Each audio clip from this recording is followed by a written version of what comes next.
Okay, so welcome. Hi. I dressed up for you and everything. Hey?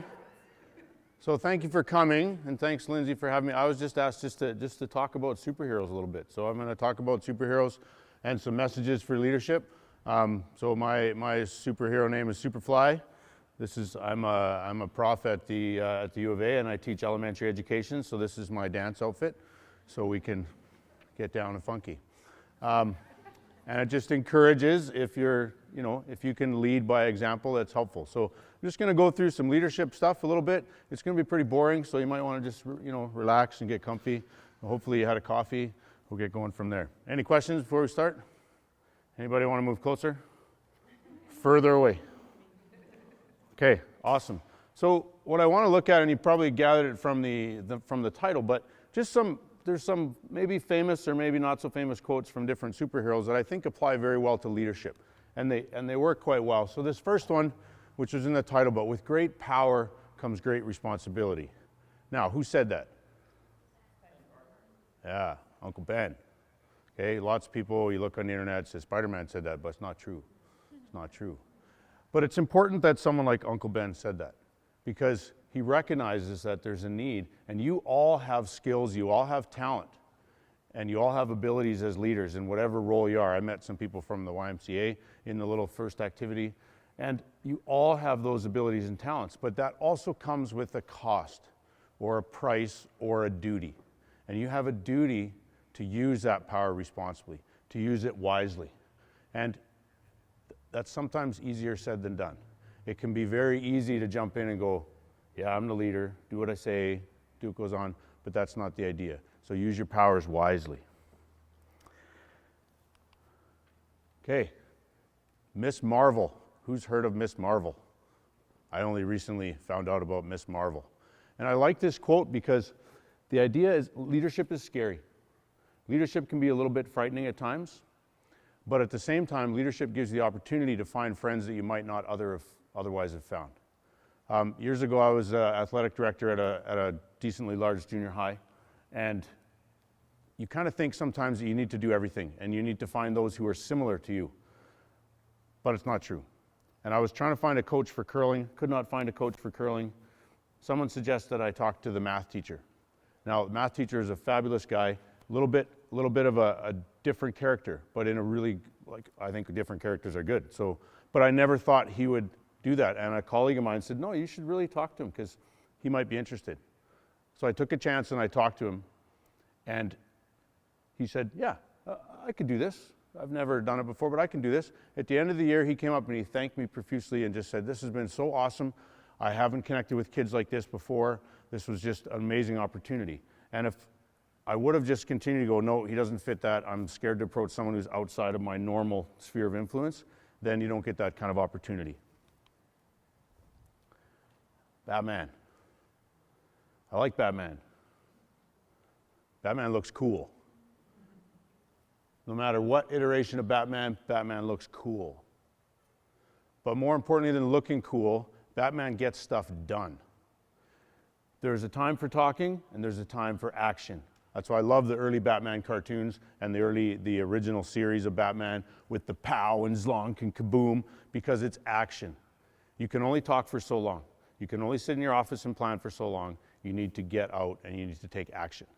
And it's absolutely critical. Kim Possible, my daughter's favorite. And when I asked her right away, I said, what's the key quote from Kim Possible? And this popped right up. Call me, beat me if you want to reach me. You need, what was that? You want to sing it out louder? Go for it. You need a pitch?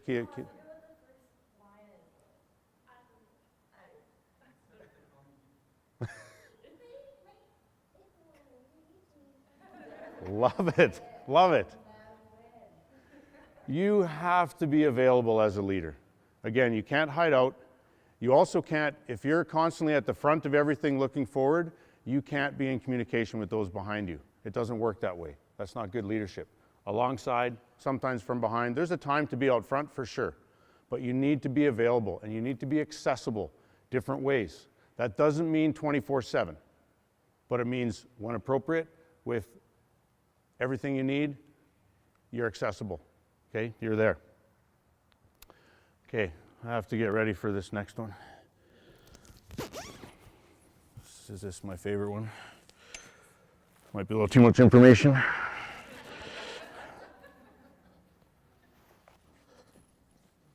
was sure I was going to fall down doing this. Any guesses? Any guesses yet? There comes a time in every man's life when you must wear the stretchy pants. Nacho Libre. What I like about Nacho is that's who he is. Yeah, he's good at helping orphans, but this is part of who he is. And he lets it shine. And it's awesome. And stretchy pants are comfy. And they're fun. And they feel good. And somebody got too much of a visual up in the front.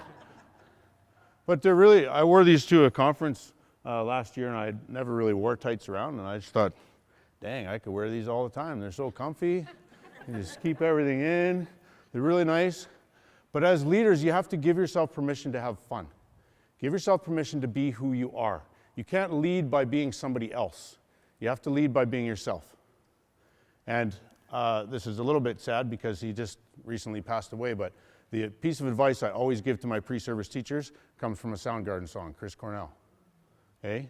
Be yourself. Or sorry, it's Audio Slave. Be yourself. It's all that you can be. That's the end of the song. But you have to give yourself permission to be yourself because that gives other people permission to be themselves.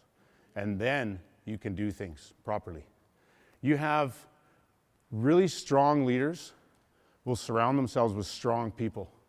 And they'll fill in those weaknesses that they have for themselves with strong people. They're not threatened by that because they allow people to be themselves. Weak leaders surround themselves with weakness because they're scared to show who they really are. So we don't want to be that. Be like Nacho. Now these are all good and these are all fine. We got people wearing stretchy pants. We got superheroes and all sorts of things. But none of us have superpowers. Let's just be real. We don't. Not even Lindsay does. I thought she did, but we don't need them. Real people are heroes all the time. Real people like Helen Keller. Okay, someone who went through deafness and blindness, the first deaf-blind person to graduate university. Amazing, amazing story. You can't develop character through ease and quiet. Trial and suffering. That's how you get success. You have to fight through those tough times. Helen Keller persevered. Now, she had support. She didn't do that on her own, but she persevered.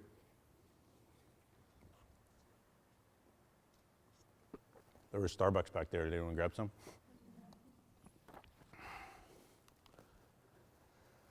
Pretty good leader. Pretty amazing leader. Took a huge risk. And this is one of my favorite quotes. There's so many from Martin Luther King.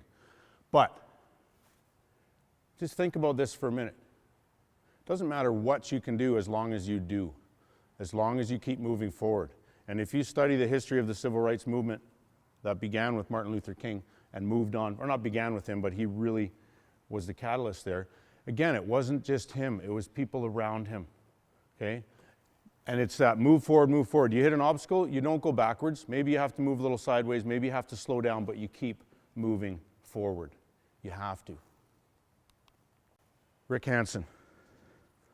Like, are you kidding me? This quote from this guy? I'm just gonna wheel around the world.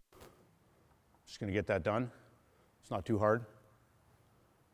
So yes, realistic and attainable and not impossible, but challenging enough to make you stretch, but not break. There's, if you read some research on physical activity and play, there's a guy called Csikszentmihalyi, which his name is about this long, but I've finally learned how to say it. And he has a theory, and it's a theory of flow, and it works like this. If your challenge is here, and your skill level is here, what happens? Any idea? You're bored, it's not fun, it's not enjoyable, you don't grow. Likewise, if your skill is here, and the challenge is here, same difference. The optimal state of flow has challenge here and skill here, just slightly above, and what happens is this. You keep bumping, you keep moving. Right? You watch a kid on a skate park, and you watch what they can start to do. I had a great experience 2 years ago.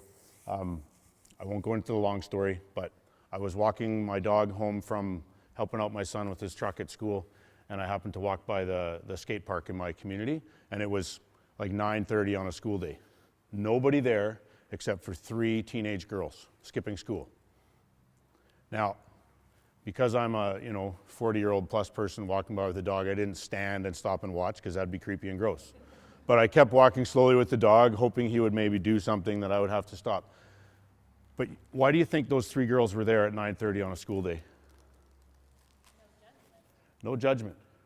And they were on the very easy part. They were on this part. There was a little slope that goes down and around, and this girl was on there, and she went down. And when she made it to the bottom, she booted her skateboard out, and she was just like, yeah! She was so pumped. That was her level of challenge. She didn't need to go off all the big stuff. That was her level of challenge. And it's kind of sad that they had to be there all on their own for that, but that's part of the downside of skateboard culture. But so cool that she could do that. So cool that she could experience that flow and that movement. Okay, my favorite leader of all time. No, I'm just kidding. We don't want to talk about him. Number 1 leader of all time. Who's this? Good. That's important that we know that. I hold the distinction of being old enough that I actually was around when Terry Fox was running, and I was 10 years old. I was on a little vacation, first time I ever flew on an airplane to the great bustling metropolis of Toronto, and we were out by the Niagara region doing some picking, and the traffic was really bad, and we got slowed down and nothing happening, and then we drove along, and here's this guy just running. And we had no idea what was going on at that time, but what an amazing opportunity. What an amazing person. And that's your epitome of a hero right there. It doesn't get any better than that. And I think if I go back through the different heroes that we've covered and apply this to Terry Fox. So, with great power comes great responsibility. He had no power, but he took responsibility. And with that responsibility, he gained power. And he gained power to do more good than possibly anyone has done in a long time in terms of promoting a cause and making change in the world. You want to talk fearlessness, not being afraid? His fearlessness created a nation of friends, all working together for the same goal, to just basically kick cancer's ass. Hey, these are good things. What about Batman? Does he stand around and talk about what he's doing? I'm dipping my foot in the Atlantic and I'm heading west. Action, making this happen. Kim Possible, I don't know if you've ever watched the documentary or you've read up on Terry Fox, but no matter how beat up he was at the end of the day, no matter how tough it was, he always had a cheerful face for the media. He was always ready to do something more for that cause. Okay, he was ready for that. Nacho Libre, not even a stretch. Smiling through the pain, working hard through everything. And the other thing was, Terry knew who he was all the way through. He considered himself an athlete. And he didn't consider himself that because I have cancer and because I lost part of my leg, I'm not an athlete anymore. Still who he was, stayed true to who he was. What about Helen Keller? I think it shows a lot of perseverance when you pretty much persevere until death. That's pretty stellar. Martin Luther King, ever westward, ever pushing forward, never stopped. Even if he had to take those breaks to go back to the hospital for treatment, always pushing forward, always moving. And finally, Rick Hansen, who took his inspiration from Terry Fox. But here you have a guy who set an impossible goal, but he knew he couldn't complete it. To date, the Terry Fox Foundation has raised $700 million plus for cancer research and fighting. That's pretty phenomenal, okay, in 30 years. A little bit more than 30 years. And the final quote I'll leave you with from Terry Fox is, even if,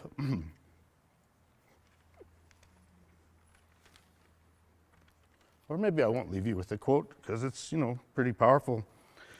I should have just put it up on the board. Even if I don't finish, we need others to continue. It's got to keep going without me. Leadership is ultimately not about you. It's about your goals. It's about where you're going and what you want to do. So, thanks for having me. hopefully you've taken a few superhero moments, and we're going to play a little game in the back. Okay, so the name of the game is It Tag. Okay, everybody's it. If you get tagged, you sit. However, now you have a partner. Now you can drop your arms, you don't have to stay connected. But if you're tagged and sitting down, your partner can touch you on the shoulder and resurrect you. Okay? Okay, really simple. Got that? All good? 3, 2, 1, go.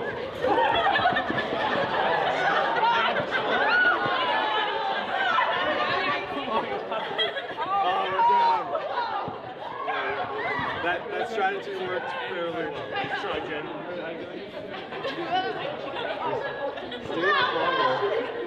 Oh, where's my partner? Spencer's up again.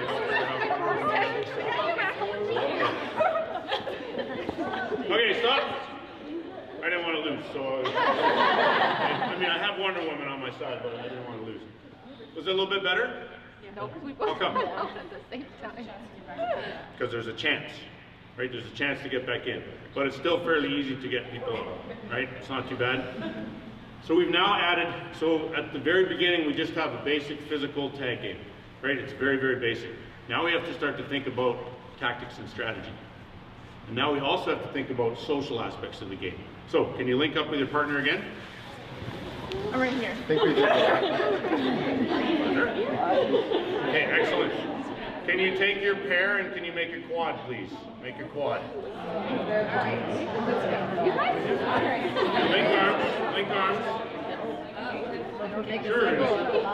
Can I put you two up and then just each join a group of 4? Perfect. Okay, awesome. Now I just want you to shake hands with everyone in your quad.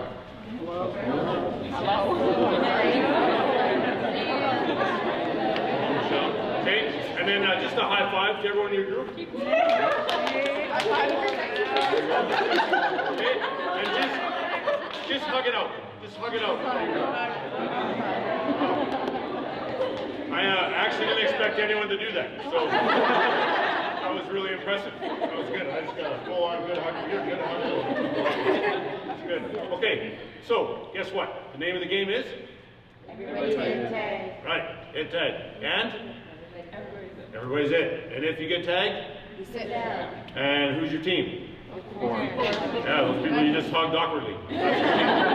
Okay? So, you know how the game works a little bit, so I'm going to give you about 10 seconds, 20 seconds to talk strategy with your team. Okay, go.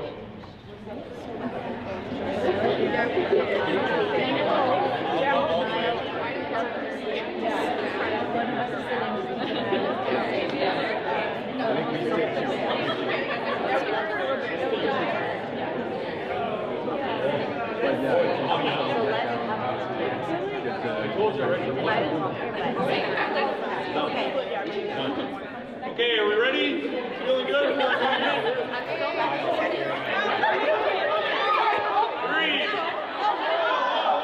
Whoa. Just gonna. That whole side is out already. Okay, stand on back up again. Stand up. Put our backs to each other. The rule I forgot to mention again. 3 means you can start moving around. 2, 1, no tagging until go. There was no go. Okay.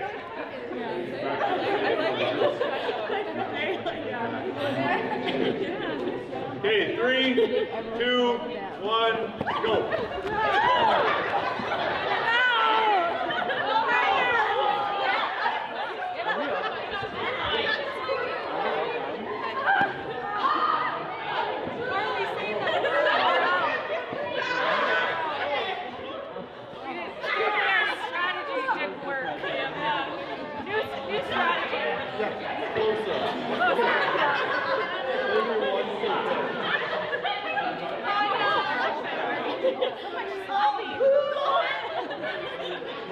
I was like a ninja dog.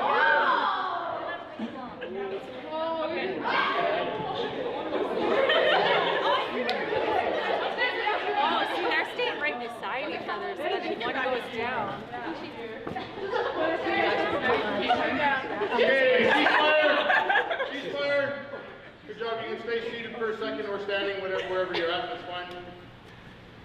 comfortable wearing a hat that way all the time. Okay, so what's the purpose of the game? No. Teamwork. No, what's the purpose? Why are we playing? Like, To win. To win. of course it's playing to win. Why else would you play a game? And it's okay to have the purpose of a game to win, as long as there's all sorts of good learning going on. And that's not our ultimate goal, is to win. Our ultimate goal is to learn things through this game. So, what kind of skills do you need to be good at this game? Dodging, agility, some whip, sorry? Avoidance. Yeah, Teamwork. exactly. Okay, so we've got some certain skills. We've got agility. Speed is a little bit limited here because we have limited space, right? If we were out further, we could deal. What about attributes? Good attitude. Long arms can be helpful, yes. Go. Okay? That can be helpful, but it can also be helpful to be really small and quick because you're harder to tag, right? There's a whole lot of meat to tag. Okay? A whole lot of tights. Sorry, too much. My bad. It just feels so nice. So, what kind of strat? So I know we're going to play one more version of this, and then I think my time is up. But I don't want you to give away your overall strategy. But what are some things that you find are? So this game does have offense and defense. Okay? When you're tagging, you're playing offense. When you're avoiding being tagged, you're playing defense, essentially. So even this very simple game, we can start to break down and we can pull out these aspects. We've got the physical aspect of movement and learning how to move and dodging and lunging and avoidance and everything else. We also have the social aspect. You have a team. You hugged it out.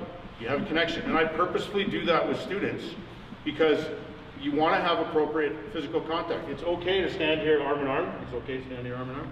Yeah, so we're okay. That's fine. And then we can let it go and it's all good.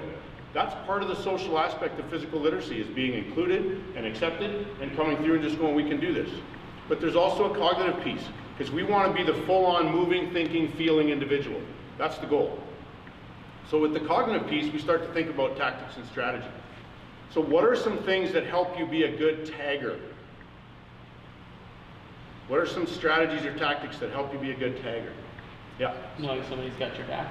Okay. Yeah, I can be a little bit more aggressive when I know I have my defense right behind me. Absolutely.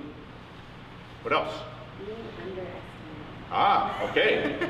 Being underestimated. Good. What about playing defense? What helps you play defense? Head on a swivel. Yeah. Okay, keep it around. And with that thing too, if I'm standing right here in the middle, I've got 180 degrees I can't see. Well, probably a little less. I don't have that good peripheral vision. Okay? But if I'm standing towards the side, suddenly all my attackers are in my view. So that's a tactical decision. Okay, quad up again, please. Sorry. All right.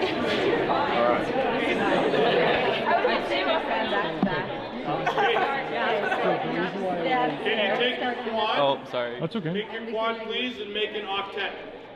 All right. Or maybe not.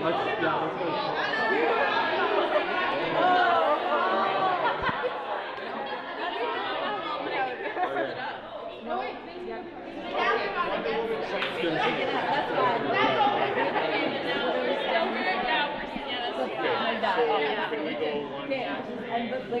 one of you in each of those groups? It's fine to change. Someone can stay on this team.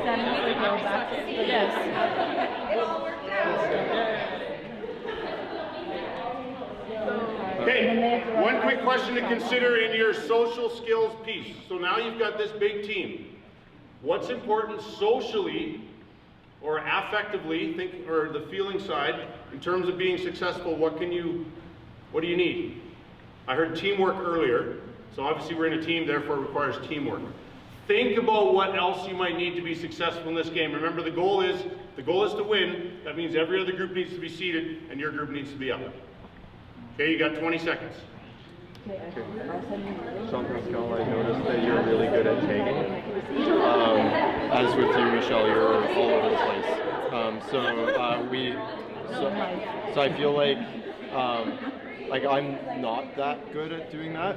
So playing a defensive game is better than that. boat, I can easily go out and snag you guys back up. Just like all this on the It'll be fun. Oh my gosh. So, is one of us going to be like,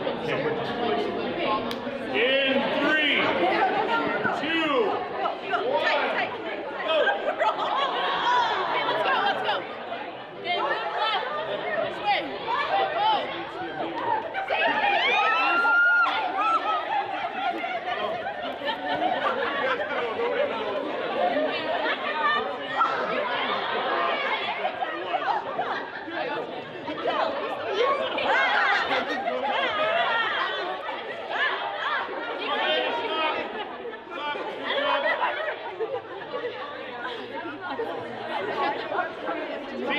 ceasefire. We're stopping. I know it's hard to stop this game once you get started. It's good. Now we were in a fairly small space, so we basically had like a 2-on-1 and we had an amoeba meets the thin red line. It was pretty awesome. So the amoeba group, what was your strategy? They all stood there facing outwards, and I was in the middle of all of them. So if they got tagged, I just got them up. Nice. So your offensive people actually protected your defensive person, who then in turn protected. That's awesome. Very well done. The group over here. What was the strategy? Well, because it was a circle and you can't do a line in a circle, so we had the offensive line in front, the defensive line behind, so that they could always tap them up. But it's interesting that we had to shift our tactics on the fly because we were not expecting to meet Amoeba Man. Right? We didn't expect that. So we were coming in and we were thinking that, okay, we can do this line thing. We're just gonna sweep through everything. It didn't work. Right? So we had to adjust, and we eventually came to kind of a stalemate, a little bit of a war of attrition there. What about this group here? What was your strategy? Basically the same thing as them attacking people in front and defensive people in the back to bring them back in. And then, we kind of separated into pairs a little bit. One tagger, one defensive. Yeah, so that works too. You kind of have these free radical pairs going around. What about the group here? We're a blob. A blob as well? Backs in the middle. Okay. Like the amoeba, but that's way smarter to have some. Okay, very good. And the last group there? So we started out in a circle and then we kind of moved into a line. Get more attacking. Yeah. And you adjust, but all of this took some thinking. It took some group think, but then it also takes individual stuff.